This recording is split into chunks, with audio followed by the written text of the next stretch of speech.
Hey y'all. Okay, so let's get right into this video. Okay, so you want to become a travel nurse, but you don't know if you're ready. I'm going to tell you how you know if you're ready to become a travel nurse. Okay, so just listen up.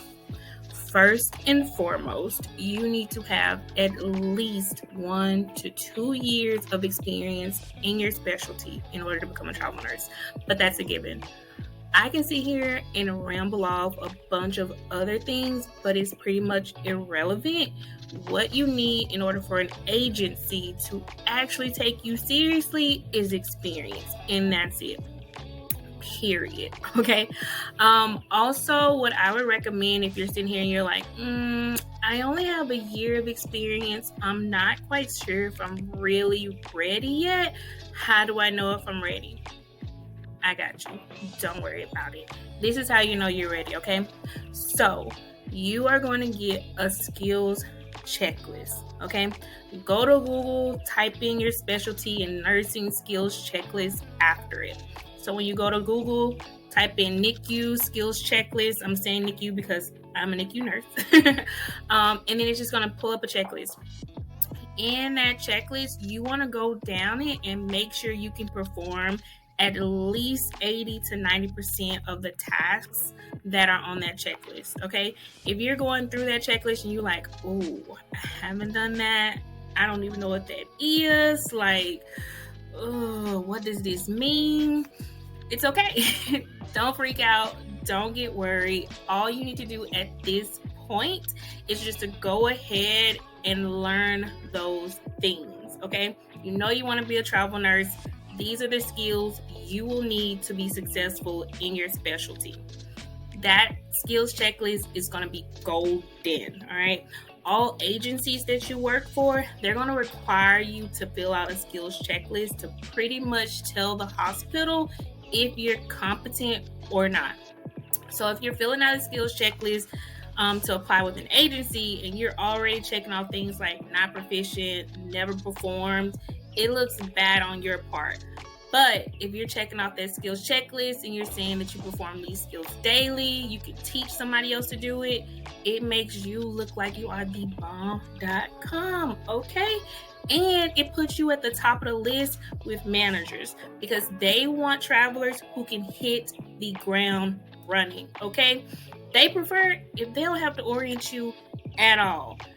Now, they gonna orient, but they would prefer if you could just literally walk through the door and just start taking patients because they are desperate for staff.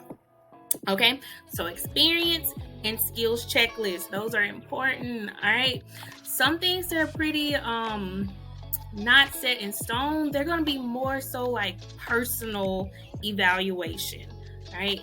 And those things are key in your longevity as a travel nurse. All right, things like, are you capable of adapting to change really fast? Okay, each facility you go to, they're going to have different policies, procedures, different ways of doing things. So you need to be able to adapt to change quickly. I mean, at the drop of a dime. If you're a type A type of person and likes a controlled environment, I'm not saying the travel nurse is not for you. You just may have a bit of a rough time in the beginning, but soon you should hopefully transition. I hope. But yeah, adapting to change is super key in order to be successful as a travel nurse because you are always changing. You're changing locations, you're changing hospitals, so keep that in mind. You also want to try to be a bit flexible. Sometimes you will get to the facility and your unit changes. I'm going to take med-surg for instance. You were hired to do like tele, but you're actually on a general med-surg floor. Flexibility is key. I mean, you can be a prima donna and throw a fit. That's up to you. But just know you're going to be walking away from coins because it takes you about 2 to 3 weeks to get a new assignment. Okay? What else can I tell you guys about what you would need to become a travel nurse? Actually, I'm just going to end there. We are going to keep it at, you want to make sure that you have your experience, that you have done at least 80 to 90% of things that's on a skills checklist, that you are flexible and you can adapt well to change. All right. All those things combined will ensure that you will be successful as a travel nurse. So I really hope these tips, or I hope that these things helped you. Just leave a comment below, like and subscribe as usual, and I will see you guys on the next video. Bye.